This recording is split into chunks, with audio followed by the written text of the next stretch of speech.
Paper recycling and its main benefits. Introduction.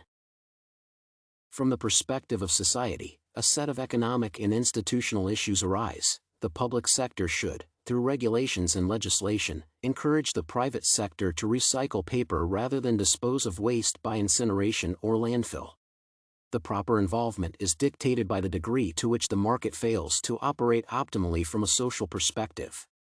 This writing argues that paper recycling will benefit society because of two reasons. It will help to save the environment and save energy resources. Literature review. The literature discusses the problems of environmental damage caused by paper waste. Researchers Barrow and Hershkowitz admit that paper recycling will benefit society because it will help to save land space, reduce global warming, and reduce litter. In their works, these researchers describe that once the paper waste is collected, the plastics can enter the conventional disposal stream, usually incineration or landfill, or be diverted to a recycling stream. In the case of landfills, the technological problems are not usually considered severe, at least with non-toxic and relatively inert wastes such as plastics. Following Barrow, the environmental problems of disposing of plastics in landfills are more controversial and are either severe or insignificant, depending on the source cited.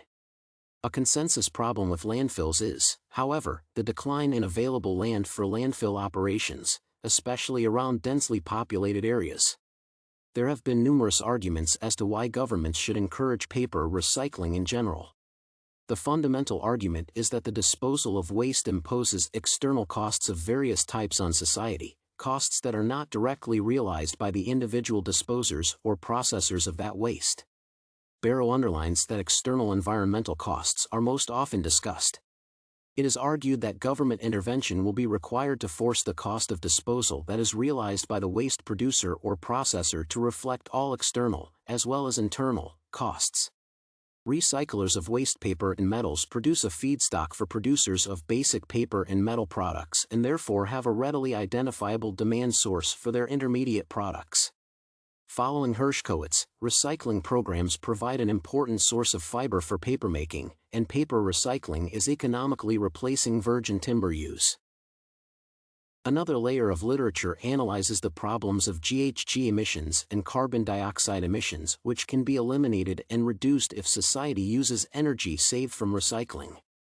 Further, regulations and government actions can impact the availability of waste, the prices of waste and recycled products, required pollution control devices, safety requirements, and so on. These relative advantages of tertiary recycling have spurred numerous technical studies that have examined the potential for applying tertiary processes to municipal waste streams and plastics as segregated waste. This book reviews those studies by summarizing the technical approaches used and discussing some particular applications of those approaches. The major commercial product from the pyrolysis of municipal waste is fuel gas. Mccarthy underlines that paper recycling will help to save energy and reduce emissions dumped into the air. An interesting fact is that Henry Ford, a century ago, proposed the same method of recycling widely used today. The Ford company's zeal for waste reduction led it into two areas of post-consumer recycling at the Rouge. The first of these activities had nothing to do with automobiles. In 1929, the company took on garbage disposal for the city of Dearborn to produce industrial alcohol and fertilizer. Data analysis. The data shows that paper accounts for about 43% of harvested wood, which represents 1.2% of the global total economic output. Paper recycling saves the environment and allows local authorities not to impose a marginal cost of disposal on consumers. However, implementing such a system would be a costly, if not infeasible, task. Problems would arise in metering and enforcing payment for a marginal contribution to a waste stream at the consumer level. Also, paper recycling allows to save energy and reduce carbon dioxide emissions. The recycling of other materials in the municipal waste stream, such as paper, glass, and metals, faces the same market distortion. Third, to the extent that recycling reduces the importation of energy, the oil import premium suggests that recycling should be subsidized.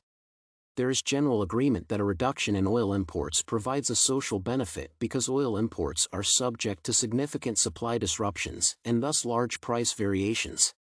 Researchers propose that waste paper removed should first be redirected to a mini pulp mill located in the recycling park. The mill would repulp the paper directly for sale on the open market. Revenue from these sales would help support the industrial park through the mini mill's rent payments. Of course, there is no reason that recycling should be given preferential treatment over any other measure that might reduce imports. The products can be sawed, nailed, and handled in much the same way as wood products, but are much more resistant to moisture and therefore for some applications can be considered superior to wood. Paper was selected by 7% as the most harmful, while aluminum was in fourth place with 4%. Wood was believed to be the least harmful to the environment. Recyclers of waste paper produce a feedstock for producers of basic paper products and therefore have a readily identifiable demand source for their intermediate products. In the case of recycling, the potential demand for recycled products is not so easily identified, thus requiring a greater marketing effort on the part of the recycler. The more relevant question concerns how technical constraints limit the application of currently available or developmental recycling technologies to specific waste streams. Unfortunately, from the perspective of recycling, the dissimilar physical and chemical properties exhibited by different wastes pose significant problems in the recycling of paper. Technical complexity and relatively high cost have led technical experts to conclude that the existing separation processes will, for the most part, be limited to very selective uses in the coming decade. For paper waste collected outside of the municipal waste stream, the major obstacle to recycling will be the ease with which paper can be separated from contaminating materials.